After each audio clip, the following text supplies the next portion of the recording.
আমি আপনাদের দেখাবো কাতলা মাছের ঝাল। মাছটা ভেজে রেখেছি, পেঁয়াজ, রসুন, টমেটো, লঙ্কা, নুন, হলুদ, একটু চিনি। তেলটা গরম হয়ে গেছে, রসুনটা দিয়ে দেব, পেঁয়াজটা দিয়ে দেব। পেঁয়াজটা ভাজা হয়েছে অল্প, টমেটোগুলো দিয়ে দেব। পেঁয়াজটা টমেটোটা ভালো করে ভেজে নেব।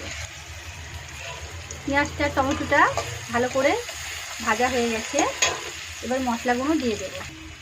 লঙ্কা, হলুদ, পরিমাণ মতো নুন, একটু চিনি। মশলাটা কষানো হয়ে গেছে, এবার জল দিয়ে দেব। ফুটে গেছে, মাছগুলো দিয়ে দেব। দেখুন আমার এটা হয়ে গেছে, কাতলা মাছের ঝাল হয়ে গেছে। আপনাদের ভালো লাগলে লাইক করে দেবেন।